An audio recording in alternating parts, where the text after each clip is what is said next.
Hello everyone, it is the Starting 11 prediction show. I am your host, Paul Machin. This is Redmen TV, and this is the show where I tell you exactly what Jurgen Klopp's going to do in the Starting 11 with a little help from you in the comments. We'll head over there right now.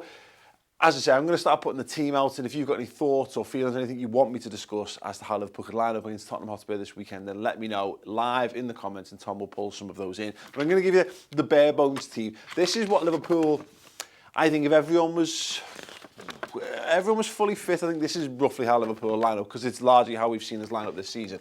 In goal would be Alisson Becker. I think left back would be Andy Robbo. Obviously Virgil van Dijk. If fit, it would be Joel Matip pairing with him at the back and Trent Alexander-Arnold.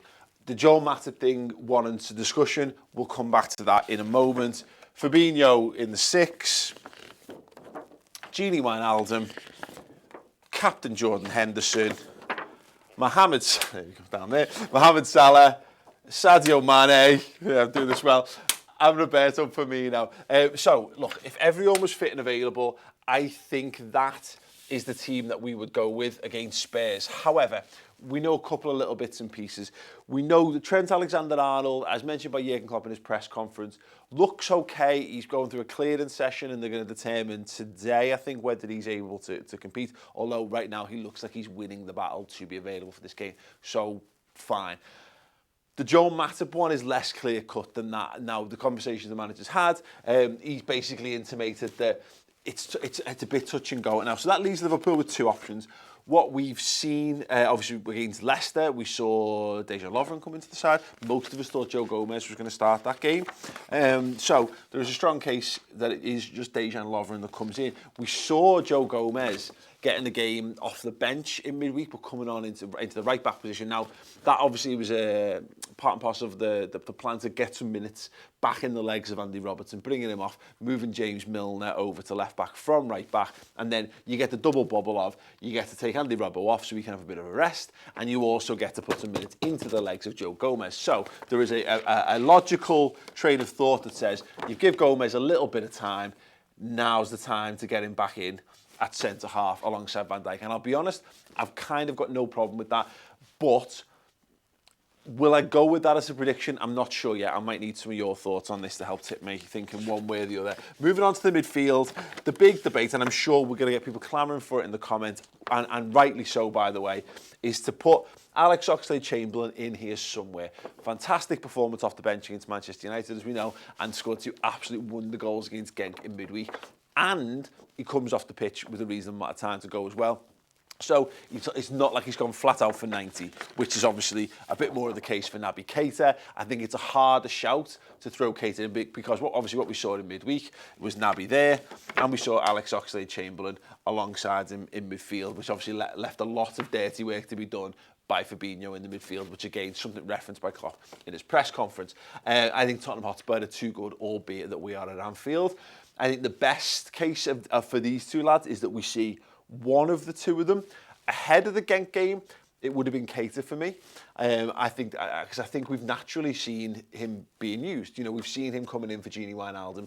We know Wijnaldum came into the game off the substitute bench in midweek, so it wouldn't be outside the realms of possibility. I do think Chamberlain, although look on merit, he should be getting this game. He should well be getting this game.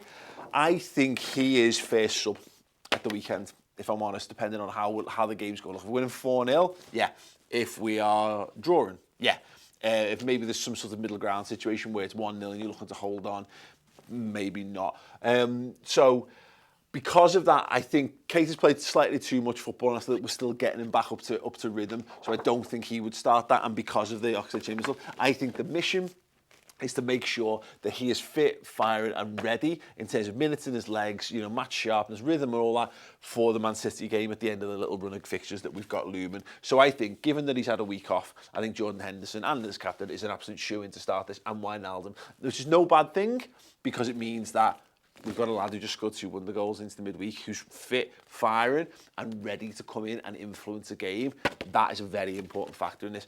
And the front three, as we know, barring any significant injury, there's nothing that's likely to break that up, and nothing that we've been doing other than maybe changing formation. But I just don't see that we're likely to change formation for this. We might use 4-2-3-1 as an option. I just don't think so. I think in terms of these games, big games against big teams that play football and want to come and play football against us, 4-3-3 is our strongest formation. And I think the stability offered by a midfield three of Fabinho, Wijnaldum and Henderson gives you a great platform. If you need to spin, if you need to go more aggressive, that's when you make changes, but you make those changes off the bench. So we've got a few discussion points there. I'm sure you guys have had some thoughts while you've been watching along. As I say, if you've been watching, if you've not left a comment yet, please do leave a comment and make sure, of course, that you subscribe to the channel while you're watching as well. Tom, what have you got? I'm just going to kick it off with the defence. I asked a quick question: who do you want to see at the back alongside Virgil van Dijk? 7 people said Matip, 4 said Gomez, and 2 said Lovren. So overwhelmingly Matip. Yeah, and look, I think we'd all agree Matip's been the best centre half. I guess the more pertinent question in this instance is, if Matip's not fit for this game, who'd you go with? Is it Lovren or is it Gomez? And by the logic, so was Gomez second there, or was it? Gomez was second on 4, then yeah. Lovren 2. Okay, that again, I think that's kind of self-explanatory. I don't look. Dejan Lovren's not. I like Dejan Lovren. I think he's absolutely fine. I think we all want Joe Gomez to be the lad, don't we? I think, young lad, so talented. He's got so many similar characteristics with Virgil van Dijk. He could be a world-class centre half. It's not gone well for him this season. When he's been given his opportunities at centre-half, I don't think he's taken them yet. And equally, maybe it might be an application thing. It might be something in training.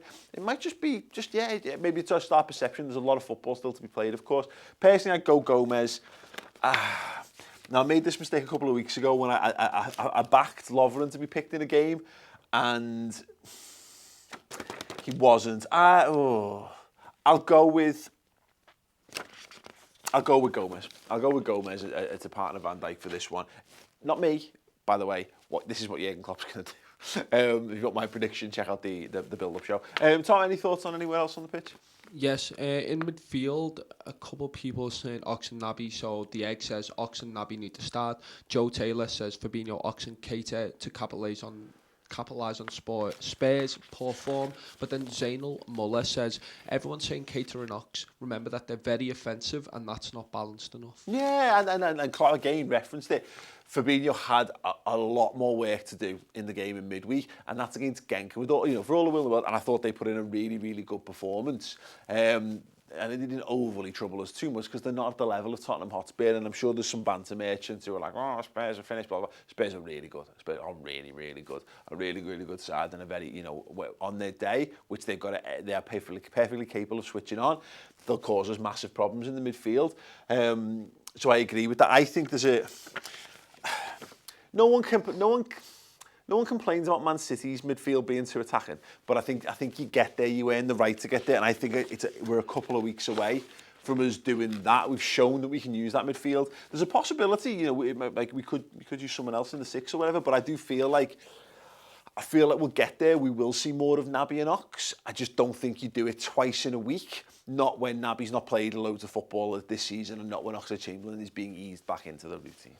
Well, Dan the Man says Keita/Ox off the bench on knockout punch. 100%, and that's where I think it comes, because I think you end up in a situation where, again, look at Old Trafford. We switched to a bit more of a 4-2-3-1, didn't we? So Henderson ends up playing more sort of right wing. We end up bringing Ox on the left for Origi.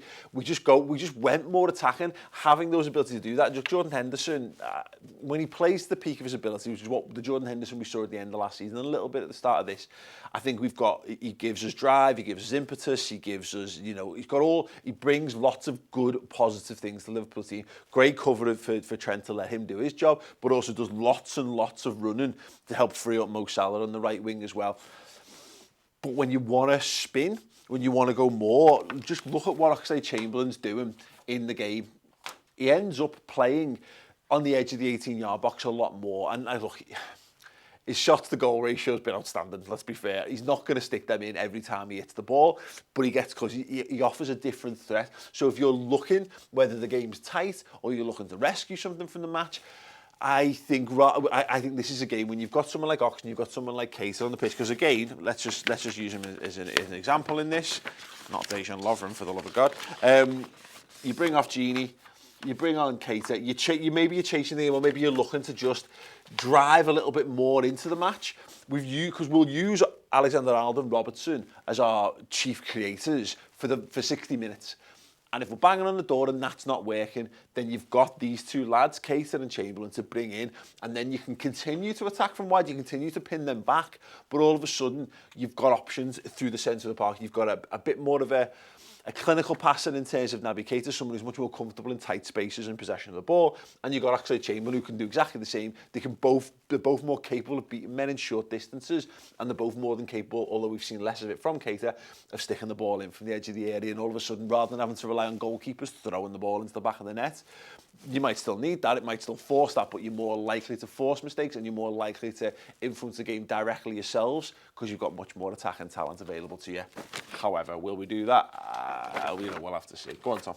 There's a few people saying that they don't want to see Hendo. He's been in bad form. What's your thoughts? Yeah, and look, and Jordan Henderson's only ever a bad game or two away from people naturally kind of jumping back on his back and what have you. I do agree. I don't think his form's been great in recent weeks, but I think it's so much of this is dependent upon the rotation of the midfield. Klopp loves rotating his midfield because they do so much work.